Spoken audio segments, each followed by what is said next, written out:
माटी की पूजा की है, वहीं पर हम ये कहानी सुनेंगे। तो चलिए दिवाली की व्रत कथा शुरू करते हैं। एक गांव में एक गरीब ब्राह्मण रहता था। ब्राह्मण की एक बेटी थी। ब्राह्मण की बेटी रोजाना पीपल के पेड़ को सींचने जाती थी। उस पेड़ में से रोजाना एक लड़की निकलती और वो ब्राह्मण की बेटी से कहती कि मेरी सहेली बन जाओ। ब्राह्मण की बेटी ने एक दिन उसको कहा कि मैं अपने पिताजी से पूछ के ही तुम्हारी सहेली बनूंगी, एक बार मैं अपने पिताजी से पूछ लेती हूँ। ब्राह्मण की बेटी अपने घर आई और अपने पिताजी से बोली कि पिताजी, पीपल के पेड़ से एक लड़की निकलती है और वो रोजाना मुझे कहती है कि मेरी सहेली बन जाओ। ब्राह्मण ने कहा, बेटा सहेली बनने के लिए ही तो बोल रही है, कोई बात नहीं, तुम उसकी सहेली बन जाओ। अब ब्राह्मण की लड़की जाती है। अगले दिन जैसे ही पीपल सींचती है तब पीपल से एक लड़की निकली और फिर बोलती है कि क्या तुम मेरी सहेली बनोगी? तो ब्राह्मण की बेटी कहती है कि हाँ, मैं तुम्हारी सहेली बनूंगी। दोनों सहेली बन जाती हैं। अब वो छोटी सी लड़की कहती है कि तुम मेरे घर भोजन के लिए आना, मैं तुम्हें जिमाने के लिए निमंत्रण दे रही हूँ। ब्राह्मण की बेटी अपने घर आके पिताजी से कहती है कि पिताजी, मेरी सहेली ने मुझे अपने घर निमंत्रण दिया है, भोजन के लिए बुलाया है। ब्राह्मण कहता है ठीक है बेटी, चली जाओ। ब्राह्मण की बेटी जैसे ही उसके घर जाती है, वो छोटी सी लड़की तो महालक्ष्मी थी।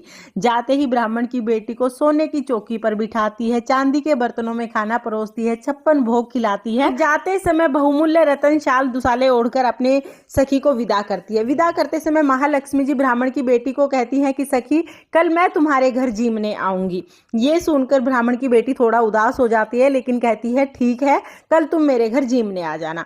अब यहाँ पर तो जीमने के लिए हाँ कर देती है। घर जाकर ब्राह्मण की बेटी उदास होकर बैठ जाती है। ब्राह्मण पूछता है कि बेटा, जब से तुम अपनी सहेली के घर से आई हो बहुत उदास हो, क्या बात हो गई?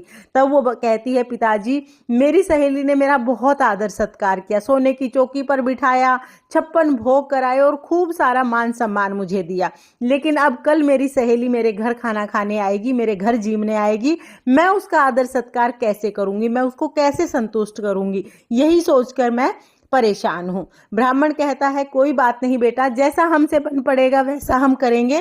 तुम नहा धो के पूरे घर को साफ कर लो, रसोई में चौका लगा लो और एक लड्डू लेके रसोई में बैठ जाना। लड़की ऐसा ही करती है, पूरे घर को साफ करके किचन में चौका वोका लगा के एक लड्डू लेके आंगन में बैठ जाती है। उसी समय पर आसमान में एक चील रानी का नौलखा हार लेके उड़ रही होती है। चील की नजर उस लड्डू पे जाती है।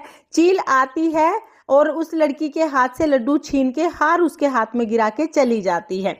उस हार को लेके लड़की बाजार जाती है और जाके सुनार से कहती है कि मुझे सोने का पटड़ा दे दो, चांदी के बर्तन दे दो, और जो जो चीजें उस लड़की को चाहिए थी, ब्राह्मण की बेटी को जो जो सामान चाहिए था वो सारा लेके आ जाती है। उस नौलखे हार को बेचकर खूब सारा सामान लेकर आई, आके खूब सारे पकवान बनाए। जैसे ही महालक्ष्मी जी आई तो ब्राह्मण की बेटी ने सोने का पटड़ा बिछाया और महालक्ष्मी जी से बैठने के लिए निवेदन किया। लक्ष्मी जी ने कहा कि मैं तो किसी भी साहूकार के या राजा महाराजे के घर पर भी नहीं बैठती हूँ। तब ब्राह्मण की बेटी बोली कि सखी, तुम मेरी सहेली हो, तुम्हें बैठना ही पड़ेगा, अगर तुम नहीं बैठोगी तो मेरी चाची ताई सब मेरा मजाक उड़ाएंगी।